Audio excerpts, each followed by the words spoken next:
Lesson 5. The team behind the team listen and talk. How often do you exercise? I exercise once a week. I suggest you exercise more often.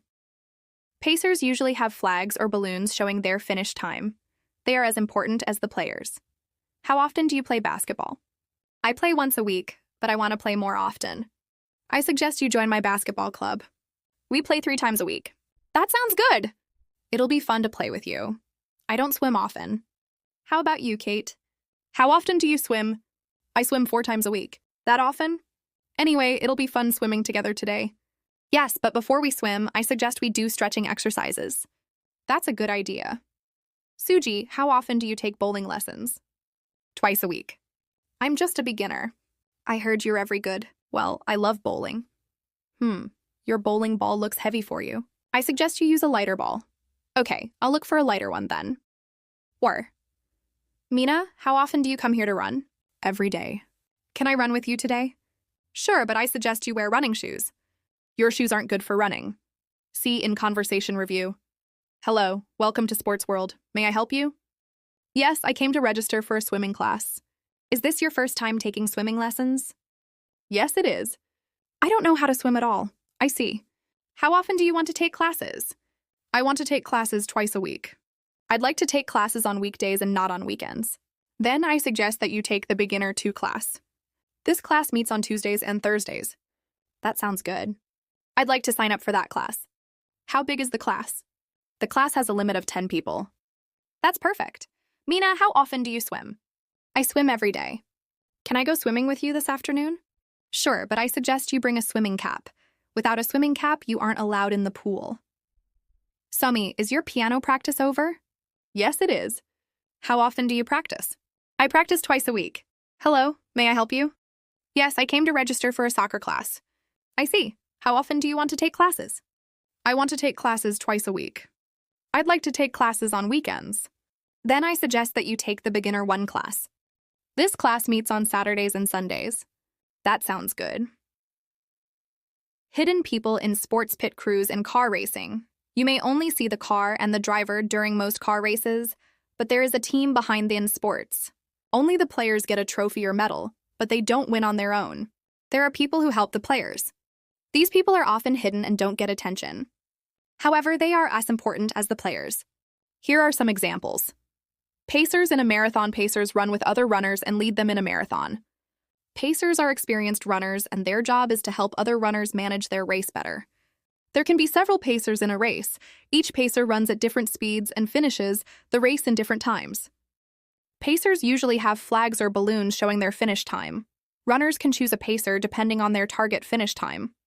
For example, if a runner wants to finish the race in 4 hours, the runner will follow the 4-hour pacer. Since the pacer keeps track of the time, the runner can achieve his or her goal of finishing the marathon in a particular time more easily. In short, pacers run, but they don't run to win. They run for others. Driver. This team is called a pit crew. A pit is a place on the side of the racetrack, and drivers stop there several times during a race. The main job of the pit crew is to check the car and change the tires. Changing the tires is especially important because the tires wear out easily in a high-speed race. A pit stop can be as short as 2 seconds, and there are as many as 20 members on a crew. Therefore, the pit crew has to work in perfect harmony. The driver may get all the attention, but as people say, races are won in the pits. Sherpas in mountain climbing. The word Sherpa comes from the Sherpa tribe, which lives in the eastern part of Nepal. Sherpas have good climbing skills and know their way around the mountains well. They also have little difficulty breathing high up in the mountains. Therefore, mountain climbers started to hire Sherpas to help them climb Mount Everest. Sherpas lead mountain climbers to the top of the mountain. They support climbers in many ways. For example, they put up tents and carry climbers' bags. Sherpas are often called the invisible people of Mount Everest because people often see a picture of only the climbers at the top of the mountain. Lesson 6. Stories for all time. Congratulations on winning the gold medal. I'm sorry to hear that. What's up? My smartphone is broken. I'm very upset. People asked him where he had got the furniture. The table was what every dealer dreamed of. Listen and talk 1. Sue, you look excited. What's up? I was elected as class president. I'm so excited. That's wonderful. Congratulations. Thanks. I'm really happy to have a chance to work for my class. Tim, congratulations on winning the gold medal in the school marathon. Thanks, Suji. I'm very happy. You must be very proud of yourself. Yes, I am. I did my best. Mina, is anything wrong? Well, I lost my smartphone. I'm upset. Oh, I'm so sorry to hear that. Do you remember when you used it last? Well, I remember taking it out of my bag at the snack shop. Then, let's go back to the snack shop to look for it. You don't look so good, Inho. What's the matter? I have the flu. That's too bad. Did you see the doctor? Yes, I'm taking medicine. Well, I hope you feel better soon. Thanks. C. In conversation review. Excuse me, Ms. Carter, can I ask you a question? Did I get the main role in the play? Yes, you did. Congratulations, Jiho. You're going to be Romeo in our school play, Romeo and Juliet. Really? I'm so excited. Thank you so much, Ms. Carter. I know how much you wanted the role. I'm so happy for you. Thank you. What about Sumi? Did she get the role she wanted too? Unfortunately, no. She's very disappointed. Oh, I'm sorry to hear that. Anyway, when is the first practice? It's at 2 p.m. on September 20th in the acting club room. You'll get a text message about it soon. Okay, I'll be there. You look excited, Sally. What's up? I'm going to go to the Dream concert. Congratulations. I know how much you wanted to go.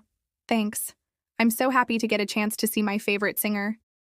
You don't look good, Sumi. What's the matter? Well, I didn't get a role in the school play. I'm very disappointed. Oh, I'm so sorry to hear that. But I'm sure you can get a role next time. Thanks. I'll try harder next time. I lost my backpack in the park yesterday. One lucky Sunday, Cyril Bogus was an antique furniture dealer in London. He was known for buying good things at a low price and then selling them at a high price. People asked him where he had got the furniture, but he just said, "It's a secret." Mr. Bogus's secret was simple. He went to small towns every Sunday and knocked on doors. He told people that he was a furniture dealer. People didn't know how valuable their things were, so Mr. Bogus took advantage of them. He was able to buy things very cheaply. Now it was another Sunday, and Mr. Bogus was in a small town again. At a house he visited, he met two men. One was Rummins, the owner, and the other was his son, Bert. "I buy old furniture. Do you have any?" asked Mr. Bogus. "No, I don't," said Rummins. "Can I just take a look?" asked Mr. Bogus. "Sure, please come in," said Rummins. Mr. Bogus first went to the kitchen, and there was nothing. He then moved to the living room, and there it was, a table which was a priceless piece of 18th century English furniture. He was so excited that he almost fell over. "What's wrong?" Bert asked. "Oh, nothing. Nothing at all," Mr. Bogus lied. Heathen said with a straight face. "This table is air production. It's worth only a few pounds." He then added, I think I may buy it. The legs of my table at home are broken. I can cut off the legs of your table and attach them to mine." "How much?" Rummins asked.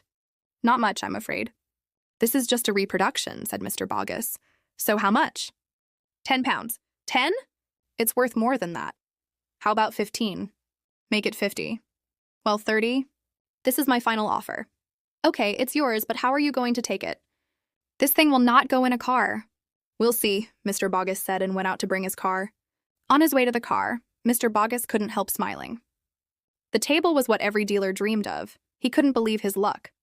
"Dad, what if this thing doesn't go in his car?" "He might not pay you," said Bert. Rummins then had an idea. "What he wants is only the legs." "Let's cut the legs off for him," said Rummins. "Great idea," said Bert. Bert then took out a saw and began to cut off the legs. When Mr. Bogus came back, the legs had been cut off. "Don't worry, this was a favor. I won't charge you for this," said Rummins. Mr. Bogus was so shocked that he couldn't say anything.